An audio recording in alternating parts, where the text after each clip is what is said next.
talking about what you're talking about. Get real. You all ready for this? Dun, dun, dun, dun, dun. Nope. Y'all, just stop. This is a sham. Hold up, oh baby, baby, you won't break my soul. You won't break my soul. You won't break my soul. You won't break my soul. Everybody. Welcome to DBL. That was Beyonce's song Break My Soul from her new album Renaissance, which is set to be officially released at midnight tonight. No time for chit chat, everybody. The album was leaked yesterday. No fun and games here. And the Beyhive is up in arms. The other tracks from the album started appearing online, but we're not going to play any of them, okay, out of respect. And some people are tweeting the album is for sale in countries like France. Of course, the Beyhive has her back and started posting messages to fans, quote, respect the queen, unquote, by not sharing any of her leaked songs. The Beyhive could come for you without respect, but respect the queen's wishes. Just thought it was a little ironic. Just thought it was a little ironic. This bothers me so much. It's like you get artists of all kinds, creators of all kinds, who spend like their heart, their soul, all their resources creating this product to put out to market for their fans, and then people leak it. It's like, this is a moment. Like, can anything be an experience or a moment anymore? No. Without someone ruining it? No, because not everybody cares the way that you do. Some people that are leaking these songs might not even really know who she is or like what she's about. They just know that this commodity has a huge fan base and they want to be the first to bring it to market. Is it probably illegal? Definitely. Is it unscrupulous? Definitely. But a lot of people, it's almost like the same people that would steal your car and resell it. I mean, you're not going to go to the thief and be like, oh, come on, you know, that's not what they're doing, Tori. Yeah. Unfortunately, obviously. I also feel your pain, but I have a weird question. Does the leaking make it more like is there any positivity for the artist? Because they know it might leak, you know? That's a possibility. I think people leak things on purpose, definitely. I don't think so in this case. Okay. And to your point out, I feel like Beyonce's got a tight circle, right? Yeah. So she's not putting ads on Craigslist to be like, hey, could you come mix my album? It's somebody in her circle that she knows and trusts and did her dirty. Yeah. That's what I feel like in this case. I don't know. You don't think so? Someone in the circle. I think if we were talking about like pre-digital, that would most likely be the case, but because we're in a digital world, like you think a hacker just got in? Right, like that's more probable to me than the idea of someone in Beyonce's circle. First of all, Yvette Noel Schuller, who's her publicist and has been with her forever, like pretty much since Destiny's Child, is on top of everything. Everything is meticulously done. There are no mistakes made. Okay. That's why at first I thought, did she do this on like on purpose thing? But I guess not. I thought about that at first. But I did the thing too. Remember, like Beyonce was the first to like just drop an album unannounced in the middle of the night, and now we can all see the reasons why. Yeah, it does so well. Yeah. Well, if you're respect the queen. I'm just going to leave it there. Leave it there. Put it right there. So Gwyneth Paltrow is giving us her insight on nepotism in Hollywood. So Gwyneth, who is the child of actress Blythe Danner and TV producer Bruce Paltrow, says kids of Hollywood stars have an easier time getting their foot in the door. Let's watch. The playing field is not level in that way. However, I really do feel that once your foot is in the door, which you unfairly got in, then you have to work almost twice as hard and be twice as good because people are ready to pull you down and say you don't belong there and you're only there because of your dad or your mom or whatever the case may be. I don't know if I buy that. I'm guessing getting your foot in the door, for my case anyway, is harder. Once you're in the door, you got to do a lot of work, right, to keep that up. But getting that foot in the door, I think nepotism is very real in that sense. Yeah, it absolutely is. And I mean, but at the same time, and Tori, I tell you this all the time, not to apologize for your privilege. I hope I'm in a place where my kids can benefit from nepotism because that's how everything works. When you look at like a gas station and it says Schroeder and Sons, your sons got in the door of being mechanics from knowing you. And I work there. So don't have any shame about that. I look at the long hours that we all put in. People can't tell in between just when we're cutting away to video and come back. Dre is running up here, fixing my makeup because I just look like I got back from the Bahamas. And, you know, I did my own makeup. That's not on him. And so You know, we're all hustling every single second of every day. I've been up since 5 this morning working. So if my kids can benefit from that, good, Erica. I think it's great. This is the issue that I have Talk to with, me. and I think Gwyneth Paltrow is 1,000,000% correct. Nepotism gets you in the door, but is the microscope much greater now that you're in the door? Absolutely, because the expectation is the fact that you have been born into this craft or this life or this namesake or whatever. Now the responsibility is for you to move the baton. I'm a daughter of a college professor. I went to the university that my mother was a professor at. My university life was very different than my friend's university life. I had to be in the activities. I had to be in the, philanthropy. I had to do all of these things because if I were to graduate and I go on to have my own legacy and that baton is exactly where my parents gave it to me, then that's a problem. It's a problem. So yes, it is about getting to that step where your parents get you to and then superseding where they got you. But what about guilt? Did you feel guilt for getting into college? I mean, you had your own merit. No, I didn't have guilt because I had to be excellent, and I was. But Gwyneth Paltrow is an excellent actress. We were talking about her yesterday, but she seems to feel guilty, Tori. Here's my thing. I don't 100% agree because I think if you're a nepotism, you obviously get in the door easier. But I think if you are a son or daughter or whatever of someone and you make a mistake, there are life rafts for you because your person is there. If I make a mistake, there ain't nobody giving me a second chance. So I don't 100% agree with Gwyneth Paltrow. It's not because I don't like Gwyneth Paltrow. I'm not putting my bias on here. But if you are a son, let's say Chet Hanks, that guy's gotten 15 chances to do patois in a weird cultural we even know his appropriate name. right, and he would be canceled. But because he's Tom Hanks' son, he goes on interviews, he does all this. So I don't know if I agree. But Colin Hanks. I think we're kind of. I don't. Yeah, but the thing is, Chet Hanks what does he do? I He doesn't don't have know, a job. but he That's still what I'm is saying. in the industry. That to me, that's a failure. If you cannot do something, if you have all of this privilege and you cannot move the baton forward, what are you doing? But you have better morals than a lot of other people. And you also have access to the resources, right? Exactly. Like it's trial and error. Right. Being on set is your best chance to learn, right? When I do a movie, you're on set, you learn a lot. I learned so much for being you could study it all day long, but when you're there, so you have that chance at a young age to get in there and work on your craft and have, like you said, those life rafts to fall back on if you fail, and then you learn that craft on set in real time. Not everybody has that chance. Right. No, I agree. Most people don't have that chance. Yeah, but that's what that's where I think, like, I don't know if you got to work twice as hard. You just got to work. Yeah. But even if you do, life is not fair. It's You're not right. fair. You're right. Yeah, you go with what you got. Chet Hanks. But no one mentions Colin Hanks. He's been a great actor. He's a fantastic. Well, that's like Erica said, the other road where you got to work tight. I don't know what I'm talking about. Coming up on DBL, an inside look at all the drama unfolding on Married to Medicine. We're chatting up with Quad Webb. And are men turned off by women who think they're funny? Comedian, I was waiting for an interjection there. Comedian Whitney Cummings weighs in.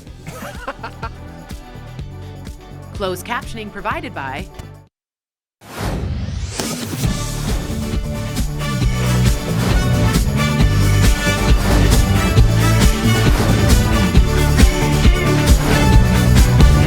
DBL is all new every day.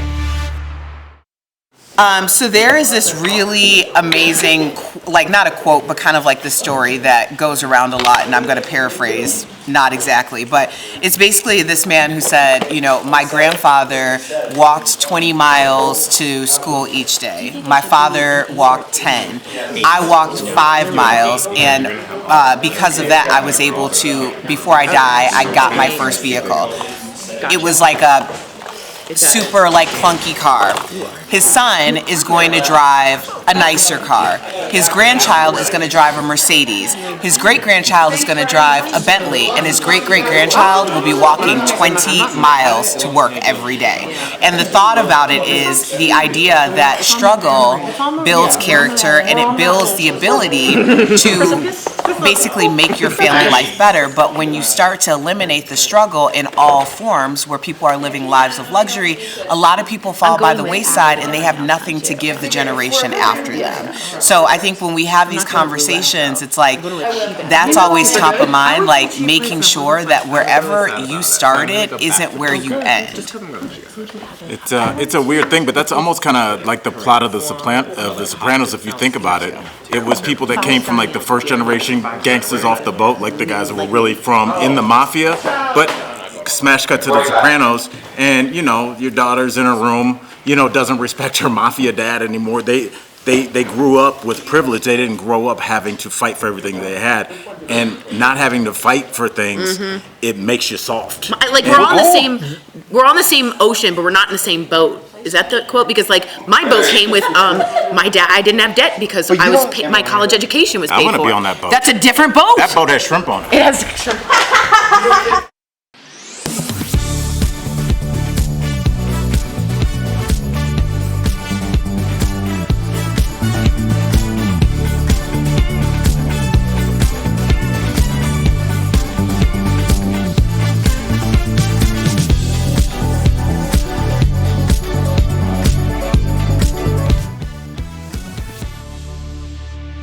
Welcome back. Are men turned off by funny women? No.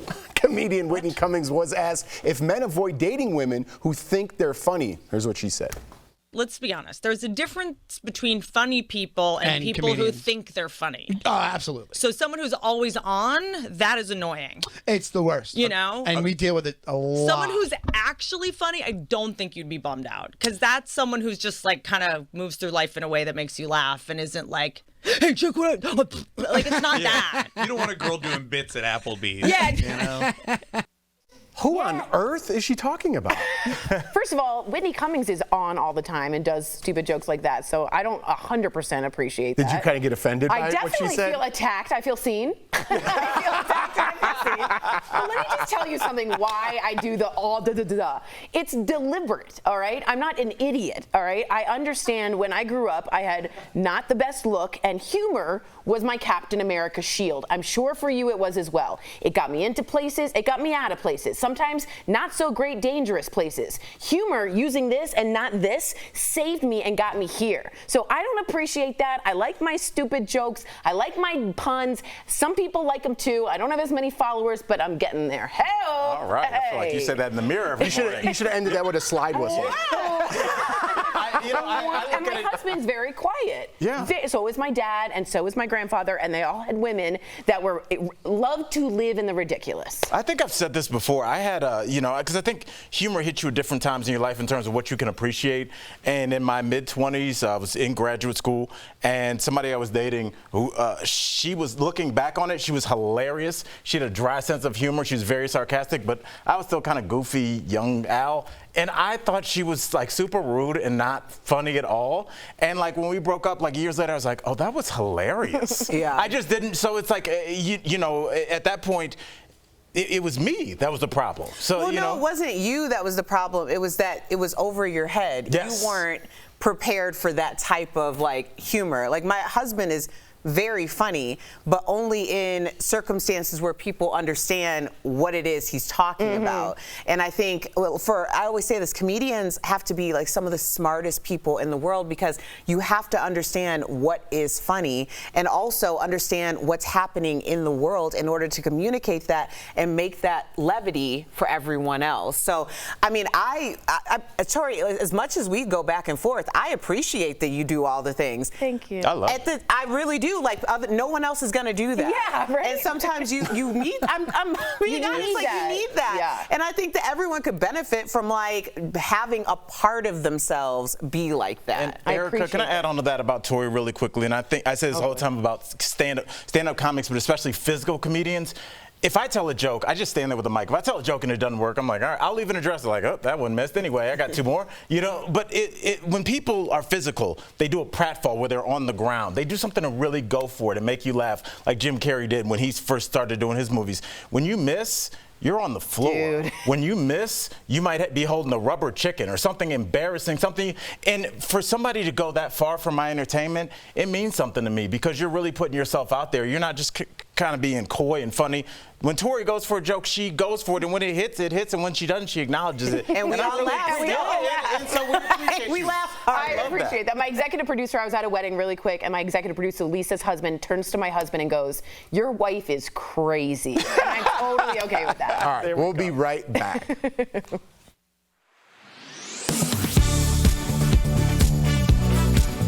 We are in the dog days of summer, and ice cream lovers looking for a treat to cool off might have gotten some not-so-sweet news. On July 21st, Josh Malatino, owner of ice cream truck franchise Snow Cone Joe, posted this on his company's Facebook page, saying, quote, "You heard it here first, the Choco Taco has been discontinued," alongside a headstone with an image of the frozen treat on it. That's cold, Joe. In the following days, people expressed their disbelief that such a beloved item would no longer be available. So, did the Choco Taco get discontinued? Let's verify. Our sources are Klondike and Josh Malatino, owner of ice cream truck franchise Snow Cone Joe. Invented in 1983, the Choco Taco was initially popular at ice cream trucks before it was later also widely distributed among grocers. When Malatino realized he wasn't getting his usual supply of Choco Tacos, he called his distributor. For the past couple of weeks, I haven't been able to get Choco Tacos, so I had spoke to my provider up here in Albany, New York, about it, and he says, you know, there's been a lot of issues going on, so I asked him if he had any idea when we would start to see them again, and he didn't. That's when Malatino took matters into his own hands, contacting Klondike, the maker of the frozen treat, directly. They confirmed to him the worst fears of Choco Taco lovers when they said it was in fact discontinued. Verify also reached out to Klondike and was told the company made the cut due to a higher demand for its other products. In a statement on its website, Klondike added, quote, "A necessary but unfortunate part of this process is that we sometimes must discontinue products, even a beloved item like Choco Taco." So we can verify, yes, the Choco Taco is being discontinued. But some sweet tooth patrons aren't going down without a fight, as multiple petitions have launched to bring the sweet treat back. With your Verify, I'm Ariande Till.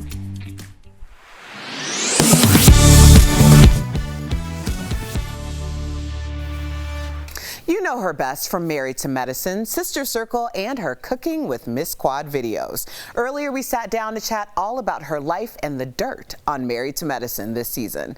Check out our interview with Miss Quad Webb. You went from Married to Medicine to living the single life, and now you've got your mom and nephew, as we just saw Mason, living with you. What's been the biggest adjustment for you? The fact he doesn't respect my space or my time. But other than that. Right. Literally just now, he's like, Auntie Quad, can I use your charger? I'm like, so you don't see these lights all over the office right now? I like it. That just means he's comfortable. He's like, I know you're on TV, but I got to talk to you real quick. Now, I need to play my game. Exactly. Right. Now, Quad, you have to help us out because you are known for your catchphrases. They're called Quadisms for anybody that didn't know. But we're going to give you a couple like tired sayings that we need you to help us out and like kind of make them new phrases. So the first one, throwing shade. It's a little bit old. So what should we do about that one? Let's get away from throwing shade and let's run the minutes. Run the minutes. I love that. Yes. Okay. All right. I'm digging that. Okay. Let's keep going now. What about this one? What about go big or go home? What would you say to that one? Oh, honey. Well, I can't say it live because it has something to do with urination or get off the pot. All right. Yeah. All right. I like that. That's a good way to look at it. Okay, so let's get into this season of Married to Medicine because you know I am watching. First of all, sis, it's so good. I'm so happy to see you again. Yay! It's so great to see you too. Yes. So let's talk about Dr. Heavenly because we had this heavenly intervention from hell. Okay, it was the intervention for her shady YouTube channel where she throws jabs at everyone. No one's off limits. So I just have to know if Heavenly had, or if you hadn't had your phone taken away at the door because they didn't want to give her a heads up, given your rekindle relationship with Heavenly, would you have given her a heads up? Ooh. I would have told her, like, you know what, you need to have your eyes wide open. Keep your eyes peeled. Here's the deal. If it was a true intervention, then I could understand that. But the fact, it felt like very much so like an ambush to me. I feel like when you're truly wanting to get to the core of something, you don't go and get with someone's adversaries and conduct an intervention. You get with people who really care and who are trying to dig deeper to see what is the source of the problem and where is this coming from, like myself or Dr. Jackie, who are close with Heavenly. Because you invited guests who shouldn't have been in the room at the time. Okay. Yeah, or even if they were in the room, that's fine. But allow us to have more, her friends to have more insight and having more of a dialogue with her versus two people that she really doesn't care about or like. Yeah, no, that's imperative, I would say. Now, how would you handle your personal issues with Heavenly and her channel? Oh, listen, I have picked up the phone and I've called Heavenly and say, listen, when you say disparaging things like this, because we're friends and people know that we are friends, it may lend some truth to whatever the lie is, because honey, she's told a lie on me, honey, flat out. Let me just say that. Secondly, when people come to tell me these things, how can I defend our friendship when you're weakening our friendship by the actions you're taking, the things you're doing? I feel like you could write a book on that. Like, you can't be friends with somebody and then say things about them when everyone's going to assume that it's the gospel because you said it. And then you have you out here looking crazy because you're defending this person who's putting stuff out in the streets about you. I get it. Well, listen, did you see how I had my good pen and my good paper? Did you see I was... Thank you so much for making us laugh. We adore you. DBL Nation, make sure you pick up a copy of Quad's cookbook, Cooking with Miss Quad, and Married to Medicine airs Sundays on Bravo. We'll be right back. Thanks, Quad. Thank you all. Have a good one. Promotional consideration is brought to you by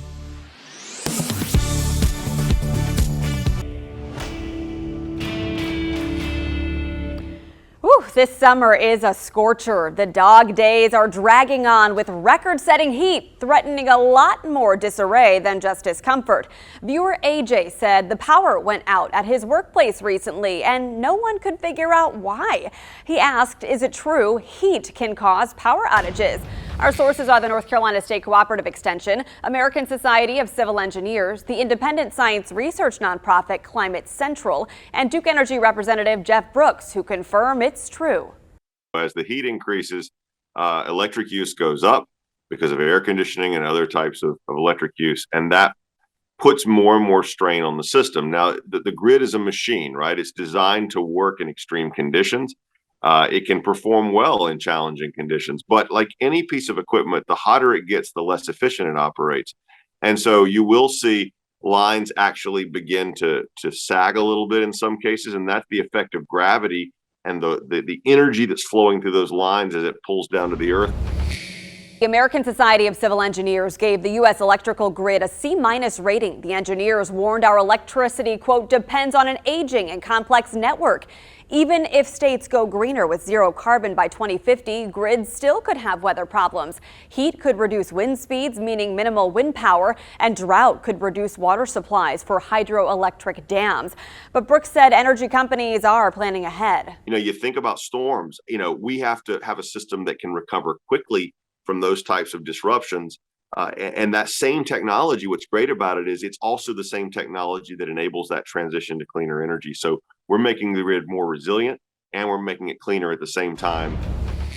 This chart from Climate Central shows since 2000, the U.S. has experienced a 67% increase in weather-related events, and those outages cost the economy an estimated $18 to $33 billion a year. So in conclusion, yes, it's true, heat can cause power outages, but the link is generally indirect when more usage puts more strain on the system. Brooks acknowledged comfort is individualistic, but it takes a collective effort to preserve the grid. He suggested bumping up the AC temperature and running ceiling fans in the summer. He acknowledged energy companies do have contingency plans for planned outages, or rolling blackouts as they're called, but they're a last resort. With your Verify, I'm Megan Malaris. Health experts say your time might be running out if you've been able to avoid COVID this long. Let's connect to that. Researchers are narrowing in on why 30% of Americans have been able to avoid the virus. Experts say several factors are at hand. One of them could be linked to genetics. Researchers say certain genes reduce the chances of the virus entering the body. But that's not all. Food allergies and asthma could also protect your body from infection. But now doctors say the BA.5 subvariant could infect a lot more people. Experts believe that's because the subvariant can get through vaccine protection. Health experts say if you are still holding out, the best protection against the virus are boosters and masks. And that is connecting the dots.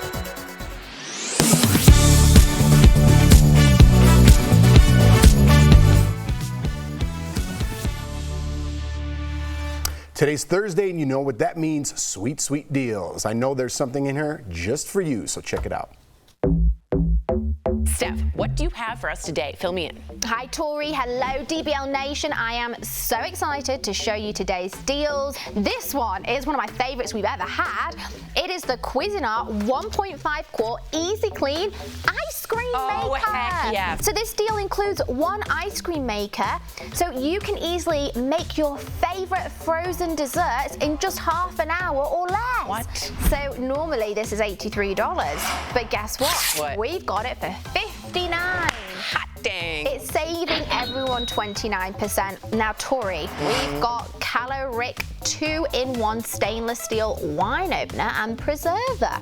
So this deal includes one opener, preserver, 2 wine stoppers, 1 foil cutter, and a drip-free wine pourer. Ooh. Normally, this is $90. Oy. But guess what? We've got it just for $24. So it's saving everyone 73%. And now it's the Ezine by iLife G50 cordless stick vacuum cleaner. Oh, wow. So this deal includes 1 vacuum, 2 attachment accessories, and 1 wall mount with a charging station. So normally this is $180. Okay. But we've got it for $79, which is saving everyone 57%. And then last but not least, we've got this Danielle Creations facial steamer and beauty set. So it comes with a jade facial roller, a headband, a blemish extractor, Bravo. love it, and a facial steamer with 2 different attachments. So normally this bundle is $70. Okay. But we've got it all for just $29.